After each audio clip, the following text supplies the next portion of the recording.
आप सभी ने टीवी न्यूज़ चैनल के माध्यम से सुना ही होगा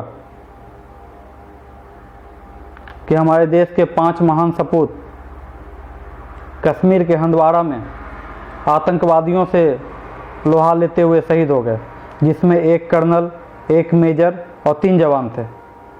मैं आप सभी से पूछना चाहता हूं, ये कब तक चलेगा और ये भारत कब तक भुगतता रहेगा? मैं कहीं ना कहीं इस चीज़ का जिम्मेवार हम सभी भारतवासी के अंदर अति सेकुलरवाद का विचारधारा का होना है, जिसका खामियाजा आए दिन हमारे देश के जवान भुगतते रहते हैं। हम सभी प्रॉब्लम को प्रॉब्लम मानने के लिए तैयार ही नहीं है और सब साले पॉलिटिकल करेक्ट होने में लगे हुए हैं।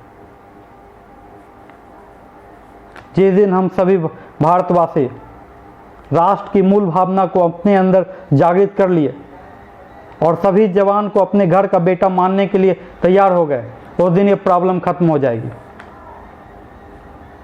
ये मत भूलिए कि हमारे आपके ऐसे ही परिवार का कोई सदस्य का बेटा जो किसी का भाई है, किसी का पति है, वो बॉर्डर पे खड़ा है, तब हम और आप अपने अपने घरों में चैन की ज़िंदगी जी रहे हैं और मैं भी आपसे इंटरेक्ट कर पा रहा हूं।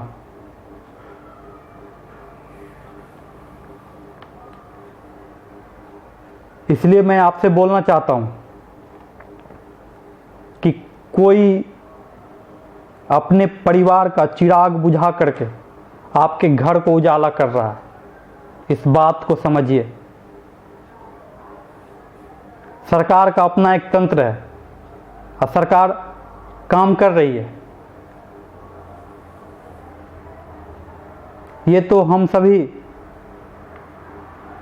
भारतवासी का सौभाग्य है इस समय में कि हमारे देश को एक ऐसा कुशल नेतृत्व देने वाला एक व्यक्ति मिला जो राष्ट्रवाद की विचारधारा से प्रेरित होकर देश पे समर्पित है। सरकार का काम है देश चलाना और सरकारें देश चला रही है। पहले की भी जो सरकारें थी वो भी देश चला रही थी। पर मैं थोड़ा सा ये भी बता दूं आपको कि 1947 में पावर ऑफ ट्रांसफ़र के बाद अभी तक के पूरे इस 70-71 साल के पूरे समय में इंटरनल सिक्योरिटी पे 43,000 जवानों की जानें गई और आज भी आए दिन ये घटनाएं घटते जा रही है और शहीद होते जा रहे हैं हमारे जवान, क्योंकि हम प्रॉब्लम को प्रॉब्लम मानने के लिए तैयार ही नहीं है। सरकार का काम है देश चलाना और सरकार देश चला रही है। पर एक बात जान लीजिए, एक मजबूत राष्ट्र का निर्माण तभी होता है जब समाज का लोग जागरूक होता है। ये समय आपको मिला है, इसे मत गवाइए। ये समय राष्ट्र निर्माण का है। ये आपको याद दिला दूं मैं कि एक सोवियत संघ हुआ करता था, विश्व का सबसे सुपर पावर। उसे टक्कर देने के लिए कोई विश्व में खड़ा नहीं हुआ था, लेकिन जब उसका समाज जब सोया ना तो टूट करके बिखर गया। इसलिए ये हाथ से जाने मत दीजिए, ये मौका मिला है आपको।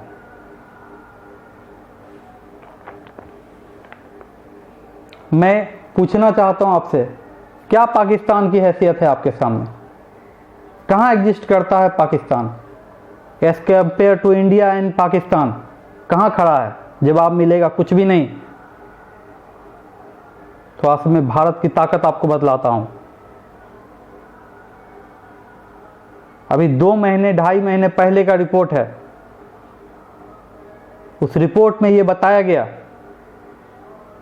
कि विश्व के 283 मुल्कों में भारत की जो थल सेना आर्मी है वो पहले नंबर पे है, संख्या में पैदल आर्मी में पहले नंबर पे आप एग्जिस्ट करते हो।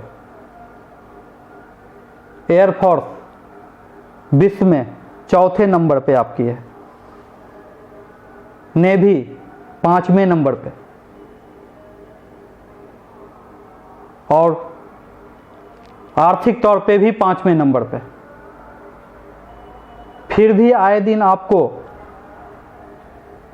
पाकिस्तान आंख दिखाते रहता है और आपको हमेशा नुकसान पहुंचाने की कोशिश करता है। इसका रीजन सिर्फ एक ही है, वो इस बात को बहुत अच्छी तरीके से जानता है कि आप आपस में टूटे हुए हो। उसे यह बात बहुत अच्छी तरीके से पता है। उसी का खामियाजा हमारे देश के जवान भुगत रहे हैं, और फिर भी आप सभी समझने को तैयार नहीं हो।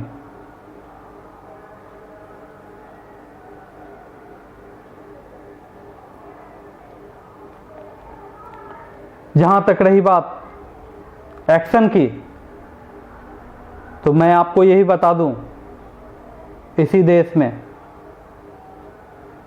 जब हमला किया गया था पाकिस्तान की तरफ से, तो जाकर के हमने सर्जिकल स्ट्राइक किया था, जिसे हमारे देश के अंदर ही बैठे हुए गद्दार लोग सर्जिकल स्ट्राइक का नाम दिए थे। जब उन्होंने पुलवामा किया तो इसका जवाब में हमने बालाकोट जाके किया। तो यही देश के अंदर बैठे हुए गद्दार लोग सबूत मांगना शुरू कर दिए। मैं आपको एक बात ये फिर से बतला देना चाहता हूं, जो हमारे देश के 5 महान सपूत शहीद हुए हैं,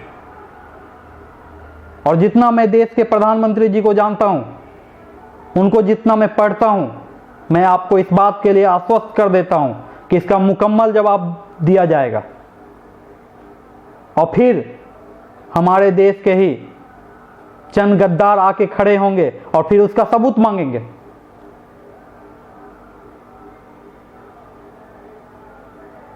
मैं आपसे ये बात पूछना चाहता हूं कि आप आने वाली पीढ़ी को किस तरीके का भारत दे करके जाना चाहते हैं? ये गद्दारों से भरा हुआ देश, या एक सुरक्षित, संरक्षित, मजबूत राष्ट्र, ये आपको तय करना है। इसलिए अभी आपके पास वक्त है, आपको एक ऐसा कुशल नेतृत्व मिला है कि आप अपने पास्ट में हुए गलतियों को सुधार सकते हो। इसलिए मेरे भाई, मेरे दोस्त, मेरे मित्र, मेरी बहन, मैं सबको इस वीडियो के माध्यम से बोलना चाहता हूं, जो भी मुझे सुन पा रहे हैं, उन सभी से बोलना चाहता हूं कि राष्ट्रवाद की विचारधारा को सबसे पहली प्राथमिकता दीजिए और एक मजबूत राष्ट्र का निर्माण कीजिए, ताकि आपके आने वाली पीढ़ी का भविष्य उज्जवल हो।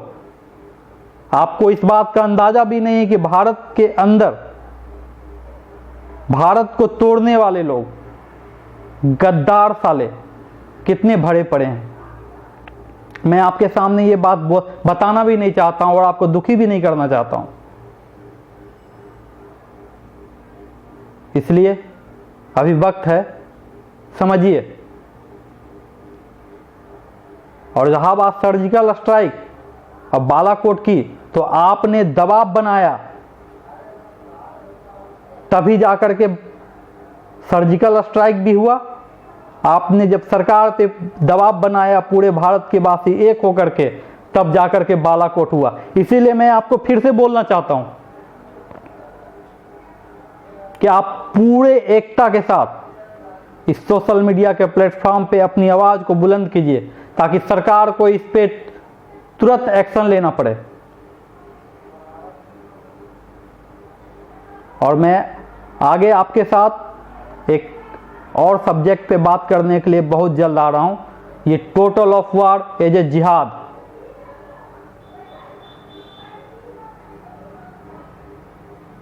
फिर फिर मैं आपके साथ मिलता हूँ, आता हूँ। जय हिंद, जय भारत।